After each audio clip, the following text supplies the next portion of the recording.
आगे इन्होंने प्रॉमिस किया है कि 2022 तक ये डबल कर देंगे नंबर ऑफ हाईवेज को और एयरपोर्ट्स को भी डबल कर देंगे। क्योंकि क्या हमें सही में जरूरत है और हाईवे, हमें सही में डबल हाईवेज की जरूरत है, डबल एयरपोर्ट? आई थिंक कि मुझे इसका आंसर देने की जरूरत नहीं है कि हमें और हाईवे और एक्सप्रेसवे की जरूरत है या नहीं है, क्योंकि आप सभी जानते हैं डेवलप कंट्री का मतलब ये होता है कि वहाँ पर रोड और नेटवर्क का जाल, जब तक किसी देश में इंफ्रास्ट्रक्चर का प्रॉपर जाल नहीं बिछेगा तब तक वो देश डेवलप कंट्री बनेगा ही नहीं। कहा जाता है कि अगर आपको किसी देश को देख करके बताना है कि वो कंट्री डेवलप है या नहीं है, तो आप उस देश के रोड को देख करके बता सकते हो कि वो कंट्री डेवलप है या नहीं है। अमेरिका, जापान, लंदन, फ्रांस, ये सब कंट्री डेवलप कंट्री है। ये कंट्री डेवलप इसलिए है क्योंकि इनकी इंफ्रास्ट्रक्चर काफी अच्छी है। तो अगर हम लोगों को डेवलप कंट्री बनना है तो सबसे पहले हमें अपने रोड नेटवर्क को सही करना होगा, इंफ्रास्ट्रक्चर को बिल्डअप करना होगा, और भारत में अभी यही किया जा रहा है। आज के इस वीडियो में मैं आपको भारत के रोड नेटवर्क जाल के बारे में बताऊंगा कि कैसे हमने रोड नेटवर्क के मामले में चाइना को पीछे छोड़ा, लेकिन इसके बाद भी हमें और ज्यादा मेहनत करने की जरूरत है, हमें और ज्यादा एक्सप्रेसवे बनाने की जरूरत है, तभी हम 2047 तक डेवलप कंट्री बन पाएंगे। कैसे हम लोग हाईवे से जंप करके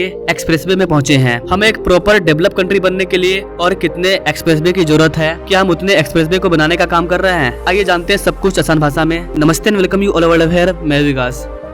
जब भारत आजाद हुआ तो भारत में भुखमरी थी। चाइना भी हमारे साथ आजाद हुआ था, चाइना में भी भुखमरी थी, लेकिन चाइना की जो गवर्नमेंट है उन्होंने चाइना को अमेरिका से कंपेयर करते हुए अमेरिका के जैसा इंफ्रास्ट्रक्चर को बिल्डअप करने में भिड़ गए। वहीं दूसरी ओर भारत में जो कांग्रेस की गवर्नमेंट थी वो बस देश की भुखमरी को खत्म करने में रह गए और उसको भी नहीं कर पाए। अगर कर दिए होते तो 2014 के बाद एट प्रेजेंट टाइम सरकार 80 करोड़ लोगों को फ्री में अनाज क्यों खिला रही है? जाहिर सी बात है कि भारत अभी भी गरीब है, तभी तो खिलाना पड़ रहा है। तो फिर हमने 65 सालों में किया क्या? 65 सालों में हमने बहुत कुछ किया है, आप इतिहास पढ़िएगा तो समझ में आएगा। लेकिन जो डेवलपमेंट 2014 के बाद हुआ वो 65 सालों में नहीं हुआ था। 1999 में जब अटल बिहारी वाजपेयी की सरकार बनी तब उन्होंने भारत के इंफ्रास्ट्रक्चर पर फोकस किया, लेकिन 5 साल में क्या ही देश बदलेगा। उन्होंने स्टार्टअप तो कर दिया था, लेकिन 2004 में जब कांग्रेस आई तो कांग्रेस ने भारत के इंफ्रास्ट्रक्चर पर फोकस न करके छोटे मोटे चीजों पर फोकस किया, रोजगार वगैरह। मैं ऐसा नहीं कर रहा हूँ कि काम नहीं हुआ, बहुत सारी काम हुई, लेकिन उस तरह का ग्रोथ देखने को नहीं मिला जिस तरह का ग्रोथ पिछले 10 सालों में देखने को मिला है। कांग्रेस के 10 सालों में अगर हमारी इकोनॉमी 12 नंबर से 6 नंबर पे आ जाती तब हम मान सकते थे कि हाँ देश डेवलप किया है,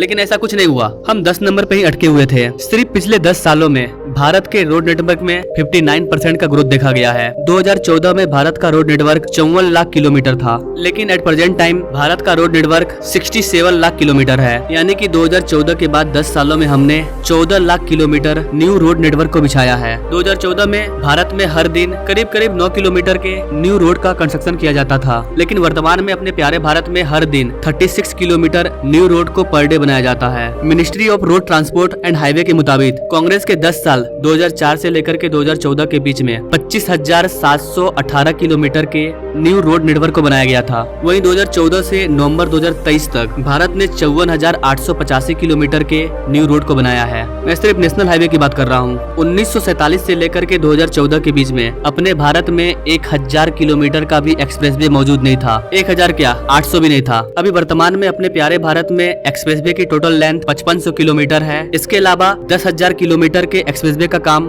अंडर कंस्ट्रक्शन है। आपको जानकर के हैरानी होगी गाइस कि पिछले 10 सालों में भारत ने सिर्फ अपने रोड इंफ्रास्ट्रक्चर में टोटल 7 वर्ल्ड रिकॉर्ड बनाए हैं। जी हाँ गाइस, 7 वर्ल्ड रिकॉर्ड 10 सालों में सिर्फ इस क्षेत्र में। जैसे कि हमने 100 घंटे में 100 किलोमीटर के रोड को बनाया है, ये वाला वर्ल्ड रिकॉर्ड हमारे पास है। गाजियाबाद अलीगढ़ एक्सप्रेसवे में हमने 100 घंटे के अंदर 100 किलोमीटर के एक्सप्रेसवे को बनाया है। इसके अलावा हम लोगों ने 105 घंटे में 75 किलोमीटर के बिटुमिनस लैंड रोड को बनाया है, और इसका जीनियस वर्ल्ड रिकॉर्ड भी हमारे पास है। इसको अमरावती से अकोला के बीच में बनाया गया था। आपको बता देगा इसकी 2021 में भारत ने रोड नेटवर्क के मामले में 3 गिनीज वर्ल्ड रिकॉर्ड बनाए हैं। हम लोगों ने 2.5 किलोमीटर 4 लेन रोड को 24 घंटे में बना करके तैयार कर दिया था। कैन यू इमेजिन गाइस कि अपने प्यारे भारत में कितने स्पीड से रोड नेटवर्क के जाल को बिछाया जा रहा है कि हम गिनीज वर्ल्ड रिकॉर्ड बना रहे हैं। 4 लेन का 2.5 किलोमीटर रोड मात्र एक दिन में। हम लोगों ने 24 घंटे के अंदर सोलापुर से बीजापुर में 25 किलोमीटर के सिंगल रोड को मात्र 24 घंटे में बना करके तैयार कर दिया है, और इसका गिनीज वर्ल्ड रिकॉर्ड भी हमारे पास है। क्या आप इमेजिन कर सकते हैं कि 24 घंटे के अंदर 25 किलोमीटर के रोड को बना देना इतना आसान है क्या? ये सिर्फ भारत कर सकता है। अगर इस ग्रोथ से हम आगे बढ़ेंगे ना, दुनिया की कोई भी ताकत हमें विश्व गुरु बनने से नहीं रोक पाएगी। पीएम मोदी को अगर 10 साल और मिल गया तो रोड नेटवर्क के मामले में अमेरिका और चाइना दूर दूर तक दिखाई नहीं देंगे। अभी और सुनो, नेशनल हाईवे 55 में हमने 25.5 किलोमीटर के सिंगल लेन रोड को मात्र 18 घंटे में बना करके तैयार कर दिया था और इसका भी गिनीज वर्ल्ड रिकॉर्ड हमारे पास है। आप सोच करके देखो गाइस, मात्र 18 घंटा, एक दिन भी नहीं, 18 घंटा में हमने 25 किलोमीटर के सिंगल रोड को बना करके तैयार कर दिया। That is the power of our India. लेकिन जर्मन शेपर्ड कभी इस पर बात नहीं करेगा। जो जर्मन शेपर्ड के फैन हैं, उनको इस चीज के बारे में पता भी नहीं होगा कि भारत के पास 18 घंटे के अंदर 25 किलोमीटर के रोड को बनाने का वर्ल्ड रिकॉर्ड है। इनके बारे में उनको पता ही नहीं होगा। ये मणिपुर और इलेक्ट्रल बॉन्ड में फंसे हुए हैं। पूरे दुनिया में कोई ऐसा कंट्री नहीं है जिसने 25 किलोमीटर के रोड को 18 घंटे में बनाया हो, कोई नहीं है। कांग्रेस के बाप दादा को भूल जाओ, वो तो कुछ नहीं है। 65 सालों में उन्होंने 6500 किलोमीटर के एक्सप्रेसवे को भी नहीं बनाया। अगर कांग्रेस ने 65 सालों में हर साल एक्सप्रेसवे को भी बनाया होता ना, तो 65 साल में अपने भारत में 6500 किलोमीटर का एक्सप्रेसवे मौजूद होता, लेकिन मात्र 800 किलोमीटर का एक्सप्रेसवे मौजूद था। लेकिन कुछ लोगों को ये बातें समझ में नहीं आएगी, क्योंकि उनको भारत के डेवलपमेंट से मतलब ही नहीं है। उसको बस खुद का फायदा चाहिए, फ्री में जॉब चाहिए, फ्री में खाना चाहिए, फ्री में बिजली चाहिए, फ्री में पानी चाहिए, बस सब कुछ उनको फ्री दे दो, वो कमकोड़ी है। बस ला के दे दो, वही उनको चाहिए। देश के डेवलपमेंट से उन्हें कोई मतलब नहीं है। 2021 में हम लोगों ने हर दिन 36.5 किलोमीटर के रोड को हर दिन बनाया है। सिर्फ 2021 में हम लोगों ने 13,327 किलोमीटर के हाईवे को बनाया है, और ये भी एक वर्ल्ड रिकॉर्ड है। दुनिया में कोई ऐसा कंट्री नहीं है जिसने एक साल के अंदर 13,000 किलोमीटर के हाईवे को बनाया हो, कोई नहीं है। सिर्फ और सिर्फ भारत। और यही तो हम चाहते हैं कि भारत दुनिया का बाप बने, और बनेगा। बस आप सही आदमी को वोट तो दो। हम लोग अच्छे अच्छे एक्सप्रेसवे हाईवे को तो बना रहे थे, लेकिन टोल का कलेक्शन नहीं हो पा रहा था, क्योंकि बड़े बड़े एक्सप्रेसवे को बनाने के लिए पैसा चाहिए। इसलिए भारत सरकार ने फास्टैग को लाया, जिसके बाद हमारा टोल कलेक्शन भी बढ़ गया। 2013-14 में भारत का जो टोल कलेक्शन था वो मात्र 4,770 करोड़ रुपया था। वहीं 2022-23 में भारत का टोल कलेक्शन 9 गुना बढ़ करके 41,342 करोड़ रुपया हो गया। इन सारे पैसे को और नेशनल हाईवे को बनाने में लगा दिया गया। फास्टैग के आने से जो टोल टैक्स सिस्टम का प्रॉब्लम था वो भी सॉल्व हुआ है। 2014 में भारत में टोल प्लाजा में लोगों का 734 सेकंड बर्बाद होता था, लेकिन 2023 में टोल प्लाजा में मात्र 47 सेकंड लगता है। और आने वाले टाइम में ये भी नहीं लगने वाला है, क्योंकि हम लोग सैटेलाइट टोल सिस्टम को ला रहे हैं। आप गाड़ी चलाओ, जितना किलोमीटर गाड़ी चलेगा उसके हिसाब से ऑटोमेटिक पैसा कटेगा। कहीं रुकना नहीं है आपको, आप बस चलते जाओ, कहीं नहीं रुकना है। कोई ट्रैफिक नहीं, ना ही कोई टोल प्लाजा। पिछले 10 सालों में NHAI ने 30 लाख टन कचड़े का यूज करके भी रोड को बनाया है। यानी कि 10 सालों में हमने 30 लाख टन कचड़े का यूज किया। इस टाइप के रोड में दिल्ली रिंग रोड भी शामिल है। अब हम कचड़ा को फेंकने के लिए कहाँ जाएंगे? जो भी एक्सप्रेसवे होता है उसको जमीन से 2-4 मीटर ऊंचा बनाया जाता है,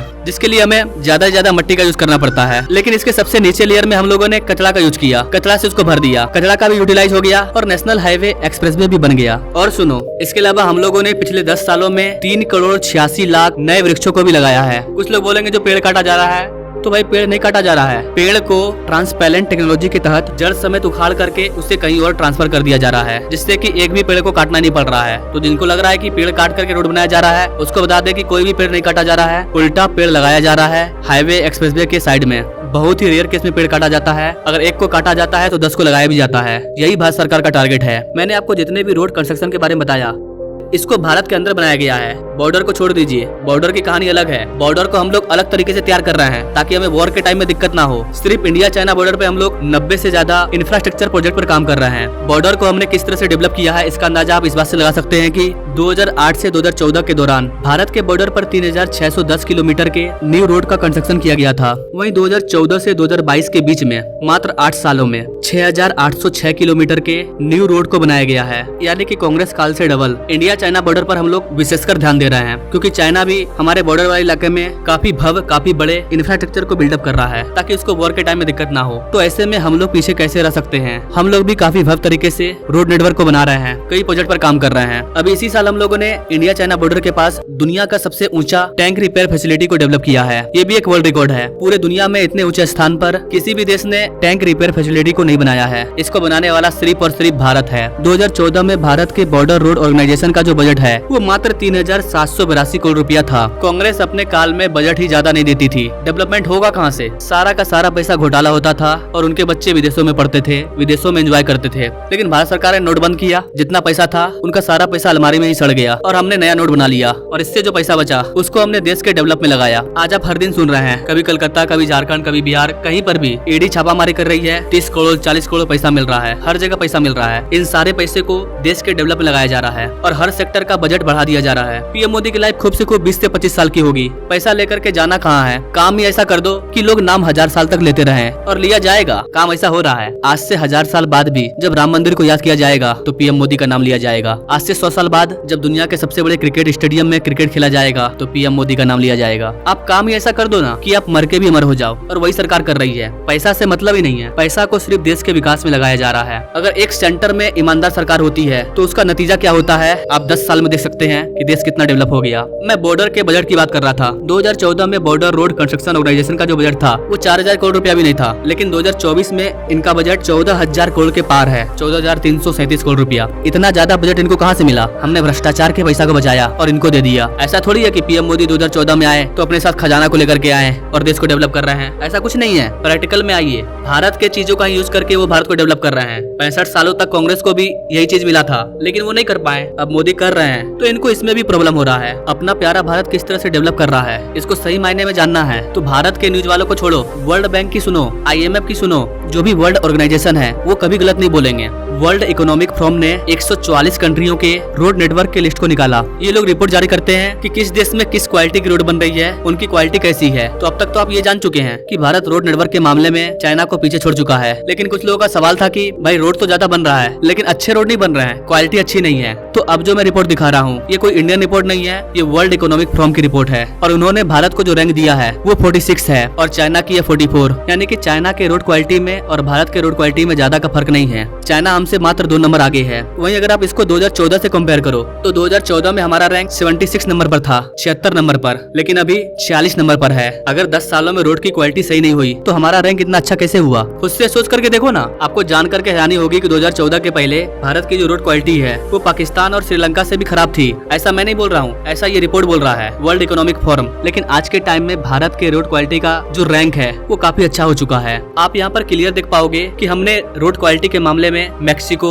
New Zealand, Norway, Panama, South Africa, इन सारे कंट्री को पीछे छोड़ दिया है। इटली, रसिया, इन सारी कंट्री से हम लोग आगे हैं। रोड की क्वालिटी अच्छी होने से हमारा जो लॉजिस्टिक कॉस्ट है वो काफी अच्छा हुआ है, काफी कम हो गया है। 2014 में लॉजिस्टिक परफॉर्मेंस इंडेक्स में भारत का जो रैंक था वो 54 था, लेकिन 2024 में भारत का जो रैंक है लॉजिस्टिक परफॉर्मेंस इंडेक्स में वो 38 है। कांग्रेस भी ना चाहते हुए भी इस चीज को मान रही है कि बीते 10 सालों में बीजेपी ने रोड नेटवर्क के मामले में भारत को काफी आगे बढ़ा दिया है, काफी आगे। और ये कोई छुपाने वाला चीज नहीं है, ये दिख रहा है। तो ये तो हो गया कि पिछले 10 सालों के कंपेयर में हमने कितना ग्रोथ किया है, लेकिन एज ए इंडियन हमको और कितना आगे बढ़ना है, इतना में तो रहना नहीं है। अभी भी हमारे बहुत सारे ऐसे रोड है जहाँ पर रोडों में गड्ढा दिखता है, उसको भी हमें खत्म करना है। 10 साल के कंपेयर में तो हमने बाजी मारा है, भयंकर बाजी मारा है, नो डाउट, लेकिन हमें रोड नेटवर्क के मामले में अमेरिका को भी पीछे करना है। पूरे दुनिया में सबसे ज्यादा एक्सप्रेसवे के मामले में चाइना सबसे आगे है। एक्सप्रेसवे के मामले में हम लोग बहुत पीछे हैं, बहुत पीछे, बहुत पीछे। जो रियलिटी है वो मैं बता रहा हूँ। आजादी के बाद से लेकर के 2014 तक के कंपैरिजन में हम लोगों ने बहुत अच्छा परफॉर्मेंस किया है, लेकिन डेवलप कंट्री बनने के लिए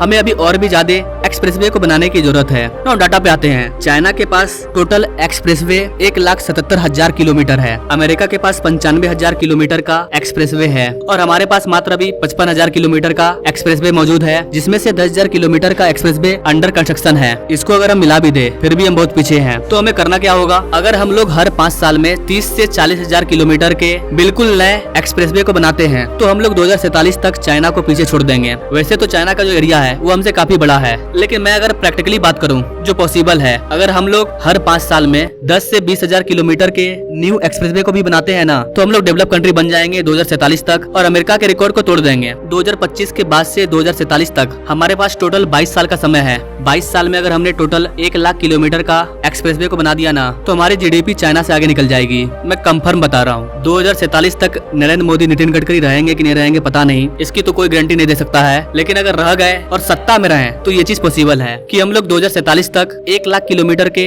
एक्सप्रेसवे को बना करके तैयार कर लेंगे। बाकी आपको क्या लगता है 2047 तक हमें कितने किलोमीटर के एक्सप्रेसवे की जरूरत है? आप कमेंट जरूर कीजिएगा। और गाइस इस वीडियो में मैंने आपको सिर्फ भारत के रोड नेटवर्क के बारे में बताया है, रेल के बारे में नहीं बताया, एरोप्लेन के बारे में नहीं बताया। भारत सिर्फ एक सेक्टर से डेवलप नहीं कर रहा है, कई सेक्टर हैं और उन सब में ताबड़तोड़ काम हुआ है। अगर आप उसके बारे में जानना चाहते हैं तो आप हमें कमेंट कीजिएगा कि भाई रेलवे पर वीडियो लाओ, एरोप्लेन पे लाओ, हवाई जहाज पर लाओ, पोर्ट पर लाओ, तो मैं अलग से सेपरेट वीडियो इसी तरह से लाऊंगा। बाकी वीडियो काफी लंबा हो चुका है। अगर आप हमारी वीडियो को लास्ट तक देख रहे हैं तो थैंक्स फॉर वॉचिंग। मिलते हैं अगले वीडियो में एक नई जानकारी के साथ, तब तक के लिए जय हिंद।